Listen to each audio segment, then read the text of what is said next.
Narcissists groom you to accept abuse. Hi, I'm Nanette. Welcome back to Narcissism Exposed.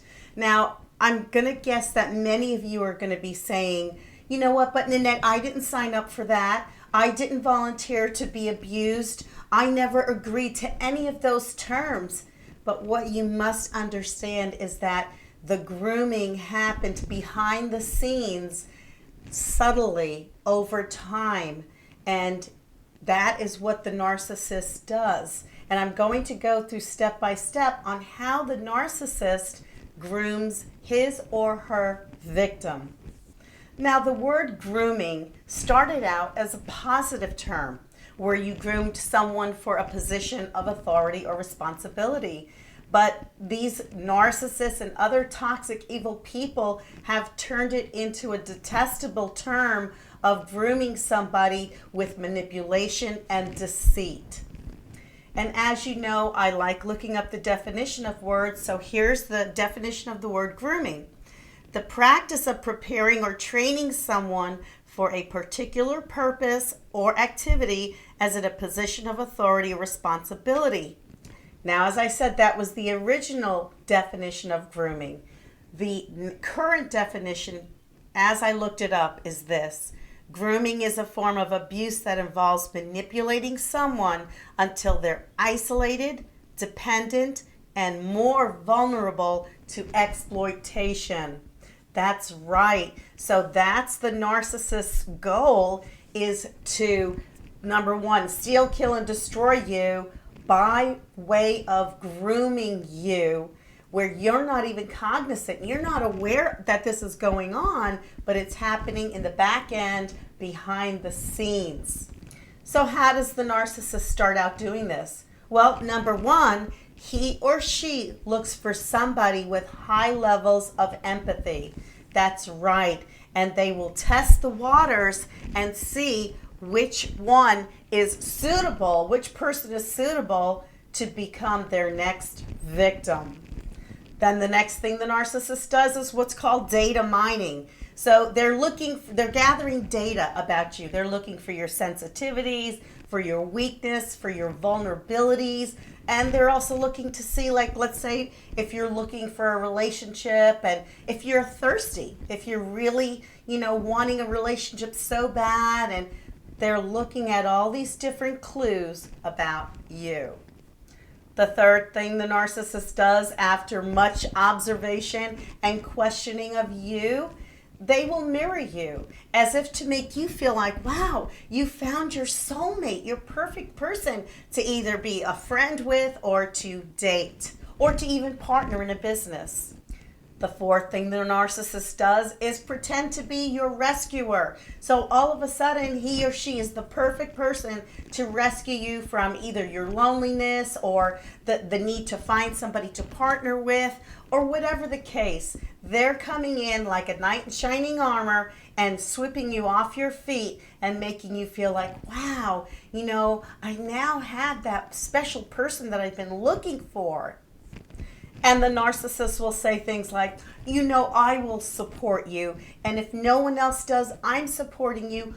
I believe in you, and I'll always be there for you. So basically, the narcissist, he or she, is using words that will tingle your ears, that make you feel special and beloved. But they're just using those words to beguile you. The fifth strategy the narcissist will use to groom you is to future fake you. Like, hey, you know what? You and I are going to have the best life possible. We're going to buy a new home. We're going to have all the things that money can buy. We'll be so very happy. Anything you want, my dear. And we'll move to another state and start fresh. Which leads to the next strategy, which is to isolate you. Anytime a narcissist convinces you to move away from your family, your friends, your work that you've been at for 10, 20 years, and to move someplace completely new and fresh, it is to isolate you, and it's a strategy. So as I said, that leads to number 6 strategy, which is to isolate you. And in that stage of isolation, the narcissist can now freely start to belittle you, degrade you, do a whole lot of blame shifting, a whole lot of gaslighting, basically causing so much confusion and chaos and conflict in your life that your head is spinning and you don't know which way is up. And of course, let's not forget sprinkling a little love bombing here and there to keep you hooked to them. And most people have never experienced this type of person before, this type of evil, toxic person.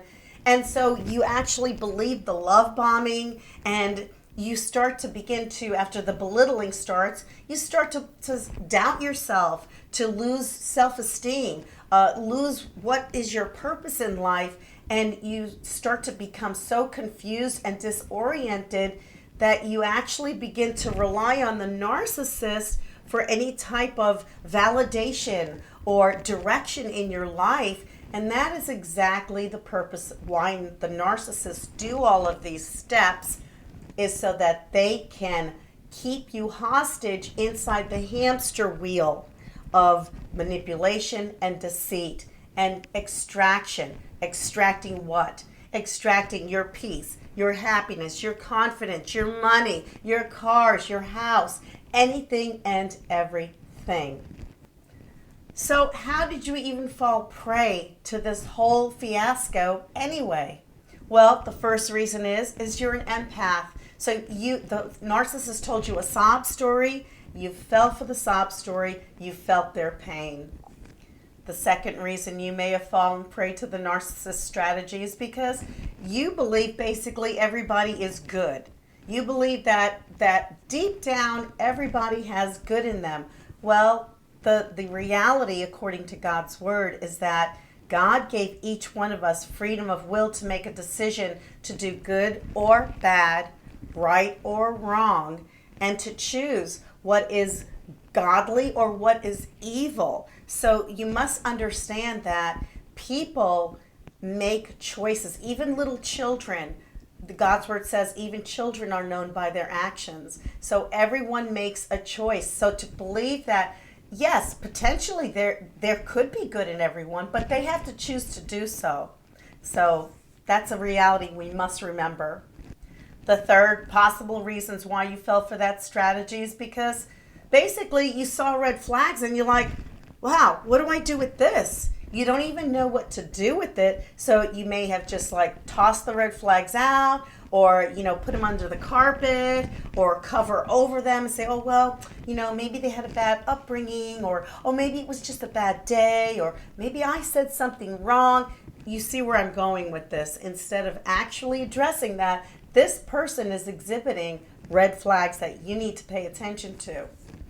And the fourth possible reason is that maybe you were just too thirsty for that friend, too thirsty for that boyfriend or girlfriend, too thirsty for a relationship. A big deal is learning how to be alone with yourself and enjoying your own company. So what can you do moving forward to help prevent you from ever falling prey again to the narcissist? So the first thing you can do is take it slow. If you find that something is moving way too fast, like the narcissist loves to go hyperspeed into a fake relationship, slow it down. Recognize that that's not healthy to move zoom, super fast into a relationship. Slow it down at a comfortable pace. The second thing is don't divulge personal stuff about yourself to a stranger. I don't care how friendly that narcissist seemed at the beginning, big smiles and even a hug. Wow, I even got a hug. No, that personal information, that's yours. That's for close friends, family, people who have earned the right to be your friend and to be in a relationship with you. You hold back, and I don't care if the narcissist asks you. You say, well, I'm sorry, but that's too personal. You don't need to know. You're on a need-to-know basis, and you don't need to know. Be bold and claim your rights. Don't relinquish something just because somebody asks you for it, and protect yourself. That is a big deal. And we talked about these red flags.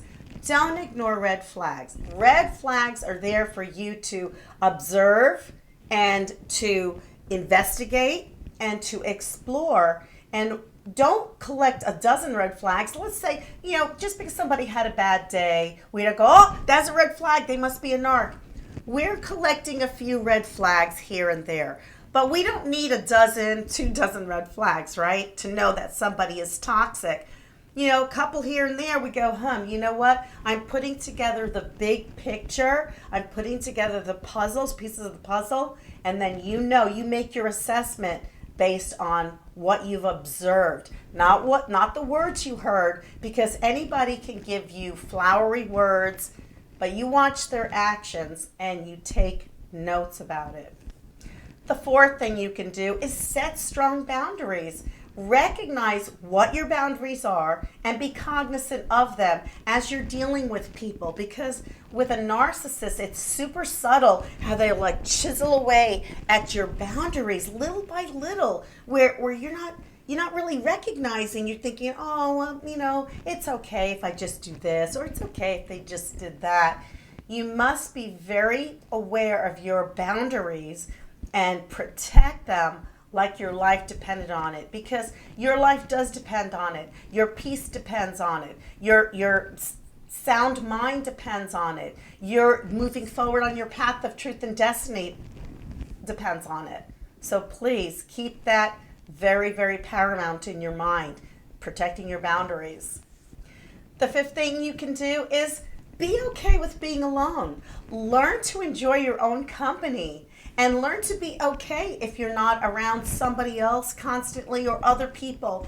And that way you can develop your character, get to know yourself better, and you can have great conversations with yourself. Lots of positive self-talk, self-affirmation, and a lot of self-awareness and understanding what your true needs are, areas you want to grow in, places you want to correct in your life. This is important to do that, and that helps you to understand and know what your worth is, so that when you do get around these toxic, evil people, you go, no. You know what? I'm not tolerating any of that bad behavior.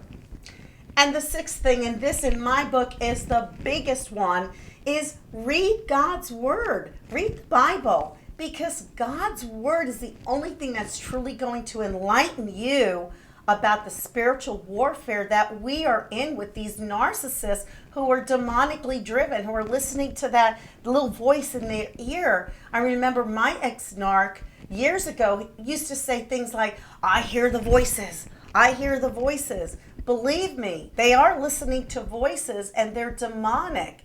And in Ephesians chapter 6, verse 12, it says, for we wrestle not against flesh and blood, but against principalities, against powers, against the rulers of the darkness of this world, against spiritual wickedness in high places. So it is knowing more and more of God's holy word that you will be able to walk in your power of discernment and walk in wisdom and in truth. So I hope you found this helpful. And if you did, do hit the like button. And if you haven't subscribed, do hit the subscribe button. And don't forget to hit the notification bell so you'll be notified the next time I put out a video. And until next time, walk in peace and be blessed in your hearts.